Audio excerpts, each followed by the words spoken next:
Hey everyone.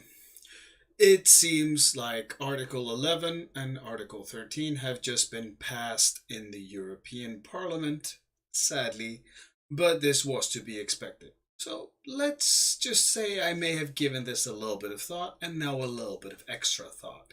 So here is how we're going to make this terrible idea backfire on them.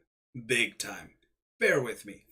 Now, if we are to expect copyright claims for pretty much everything we say and do and sneeze out of our nose or what have you, then how about we make those copyright claims come back into our own pockets a little bit?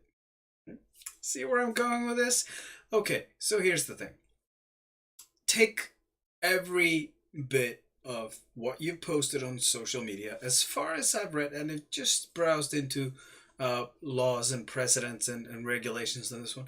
As far as I can see, as far back as 5 years, your intellectual property should be verifiably yours. And now, of course, there are ways to register that to have an extra legal addition to it, and so forth and so on. And you can also, within the European Union, and this is expensive, I know that, register trademarks. But see, here's the idea on how we're going to kind of tweak this. And this is going to take probably a lawyer or two in every country, every member country of the European Union, and a whole bunch of hands on deck.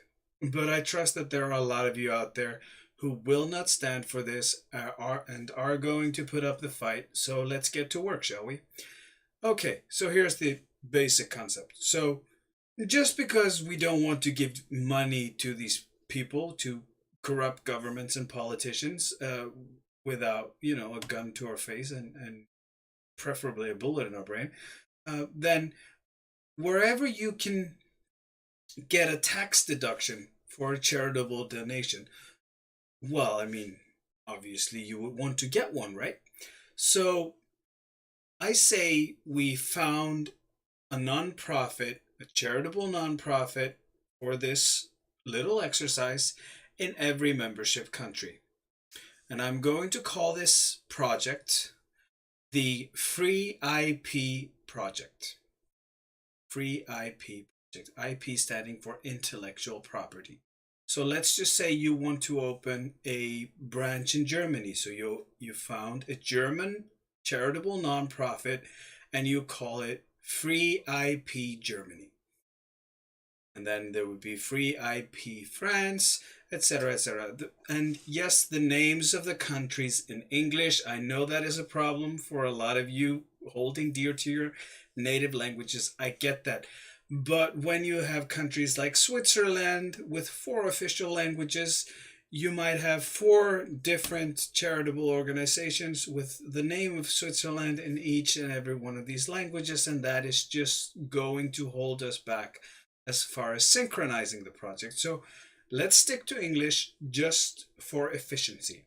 Bear with me on this one. So there would be a Free IP Project Switzerland, Free IP Project Germany, etc., etc., etc. And the day you manage to get, let's just say you're the first person who picks up this ball and you go and you found a charitable nonprofit organization. And the day you actually get it, found it, and registered officially, you straight up go out to Facebook and social media. So you create those pages. So if you're coming in onto this and you're like, hey, I want one in my country, go to Facebook, go to Twitter or wherever, start looking this up. Just type in Free IP Project, the name of your country in English. If it already has a Facebook group or any social media footprint, it probably already is an established charitable organization. And then you get in touch with those people. Now, once you've managed to establish that charitable organization, you pick a email provider of your preference and you put Free IP Project, name of your country, at whatever. So, and as an example, Free IP Project Germany at gmail.com, for instance. An email address that you should be putting on all those social medias, to which everyone can just go in and put screenshots of their Twitter posts or Facebook posts or whatever, as far back as they can get, as long as it's not more than 5 years, and just pretty much dump all of their internet footprint onto there, and basically surrendering the rights onto that charitable organization. Now, surrendering the rights to their material and or surrendering funds, so basically going in to donate to that charity, and of course, you should be kind enough to send them a receipt back, an acknowledgement of their donation, be it in terms of intellectual property or funds. And if it is in terms of intellectual property, then give them back the equivalent of a sum if you can. This is, again, something you would have to work out with lawyers in these countries, to which extent you can do that. But, play around with it. So you hand them back that receipt. They are now a part of this project. And basically, this project then serves as a public domain for the members of the project. And now you see where I'm going with this. And then eventually what we do, once you've established one for your country, you constantly keep looking every once in a while. Is there a free IP project in any other country? So you keep looking through social media, free IP project, France or Greece or wherever, and you gradually, as you guys make these projects, you keep connecting them up between countries. You keep sharing your membership or donor basis, if you will, so that everyone who's donated to this project anywhere within the European Union is now a part of the whole shebang, and has thus the rights to freely distribute, use, as if it were in the public domain, anything that has been registered or copied up by any of the other branches. Now, of course, there is a lot of terminology as well in use in our everyday internet speech. So terms such as woke or savage AF as fuck, or even IDGAF, I don't give a fuck. All these things. Every bit of terminology that is not in official dictionaries, if you can copyright it, why not? Any meme, if you can take any meme and register it as a trademark, why not try it? Why not register a collection of trademarks?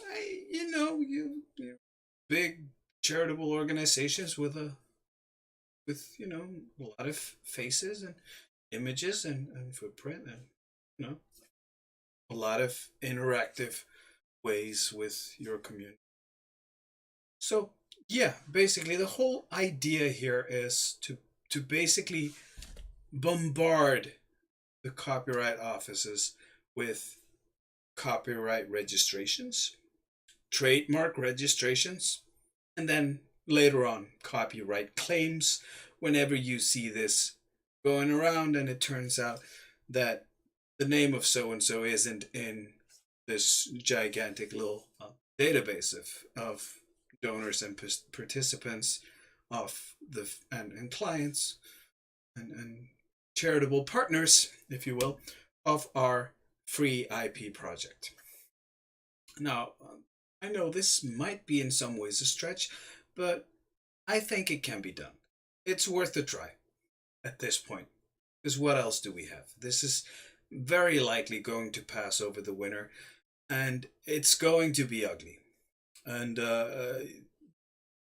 the effect that this is going to have on the internet and how much it's going to already be stifling everything, and the amount of people who are going to be hired just to police memes, links, and vocabulary on the internet. We're looking at a poverty trap. The poorest people in in every European country, and other countries that will be affected by this, are going to suffer the most because of something that is utter and complete nonsense, and quite frankly just created to take away the printing press from ordinary people, because you can't really have ordinary people expressing themselves now, can you? That is not good for power. So yeah, at any rate, this is sort of the gist of the idea. And I think I could put the ball in your court at this point. Now, just remember, and I've said this in the context of other points I've made before, there's at some point the sheer mass of something becomes too much to handle. An example of that, and this is why, again, if you go back to my video, it's a very old video I made about the gun debate, why that never really goes anywhere. One of the points I make there about how you cannot just go and strip away everybody's firearms in the United States by force is that even if you had the entire military, every branch and company, every drone, everything, every bit of all of your resources employed, it would only take a fraction of registered gun owners in the US standing by the claim, "You will not take this away from me unless you take it off of my dead body." Tiny fraction. That would already be a civil war at a scope in which, from which the country would probably not recover in another, let's say, quarter to a half a century. And just economically and in terms of the whole social fabric, it would just be an utter and complete disaster. The country would default on its debt, and whichever leaders who put that course of action into motion would have no defense from the anger of the mob that would be left outside of it, even those who did not pick up their guns in defense of the right to have one. So that is just one example. There's a lot of other things. I mean, you've all these governments and various intelligence agencies collecting all these copious oceans of metadata, and with algorithms flagging everything, they can't get through the half of it.